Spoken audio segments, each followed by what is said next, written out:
విచారణ సుదీర్ఘంగా 8 గంటల పాటు విచారించిన అనంతరం పోలీసులు ఆయన్ను విడిచిపెట్టారు. ఇంచుమించు 10 గంటలు అవుతుంది. ఏమైనా ఇబ్బంది పెట్టాడా? ఇబ్బంది రాత్రి అనంగా మొదలు పెట్టాడు సార్. తెల్లవారిన దాకా ఒకటే మ్యూజిక్.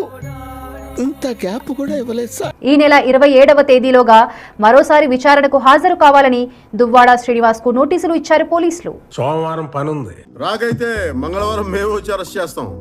ఆ తర్వాత అసలు సంతకం పెట్టడానికి రానక్కర్లేదు. ఎస్ఐ గారు జోకేశారండి. ఆడేంట్రా మన మీద దేవుడే జోకేశాడు. ప్రభుత్వం పోలీసుల తీరుపై తీవ్ర స్థాయిలో మండిపడ్డారు దువ్వాడ. పోలీసులు తన పట్ల అత్యంత దారుణంగా వ్యవహరించారని ఆరోపించారు.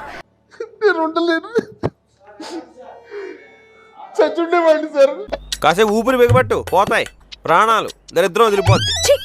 కనీసం ఎమ్మెల్సీ అనే గౌరవం కూడా లేకుండా ఉదయం నుంచి తనను పోలీస్ స్టేషన్ లో కూర్చోబెట్టారని మండిపడ్డారు. ప్రజాప్రతినిధిని కూడా చూడకుండా అత్యంత దారుణంగా, అత్యంత అవమానకరంగా పరువునోడేస్తే పరువు నష్టం, పరువే లేనోడు పరువు నష్టం తెలియదా? ఈయన పరువెంత, ఈయన బరువెంత అని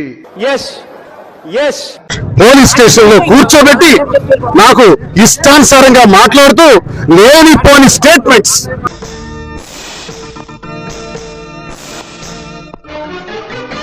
పోలీసులు ఇష్టానుసారంగా మాట్లాడటమే కాకుండా లేనిపోని అభియోగాలు రాసి వాటిపై బలవంతంగా సంతకాలు పెట్టాలని తను వేధించారని ఆరోపించారు దువ్వాడ శ్రీనివాస్. సంతకం పెట్టమంటున్నారు, పట్టకపోతే మళ్ళీ 5 రోజుల్లో రమ్మంటారు. ఇప్పుడు పెడితే రానివ్వరు, మరక్కర్లేదు. పట్టలేదు కాబట్టి మళ్ళీ 5 రోజుల్లో రమ్మన్నారు. ఏమిటి దారుణం అని అడుగుతారు. ఎవరు చేసిన కర్మ వారణ భగింపక ఏరికైనా తప్పదన్నా. నేను ఒక ప్రజాప్రతినిధిని మర్చిపోకండి, నేను ఒక లాయర్ నన్ను మర్చిపోకండి. ఏం చేస్తావరా? చంపుతావా? నరుకుతావా? ఏం చేస్తావరా? మీరు 27వ తారీఖులోగా రావాలని మరొక నోటీస్. నా మీద ఇలాంటి స్కీములు పెట్టకండి రా. అసలే సుఖ సంసారం లేనోండి, సుఖంగా బతకనివ్వండి రా. అసలు నాకు ఒక డౌట్ వస్తుంది, నా మీద ఉన్న సెక్షన్స్ ఏంటండి? నేను మర్డర్లు చేశానా? అసలు ఉన్న సెక్షన్స్ ఏంటి? నాకు ఈ టార్చర్ ఏంటి? నాకు కూడా అర్థం కావట్లేదు. ఇంతకీ ప్రాబ్లం నాలో ఉందా మీలో ఉందా? అది డిసైడ్ చేసుకోవాల్సింది నువ్వే.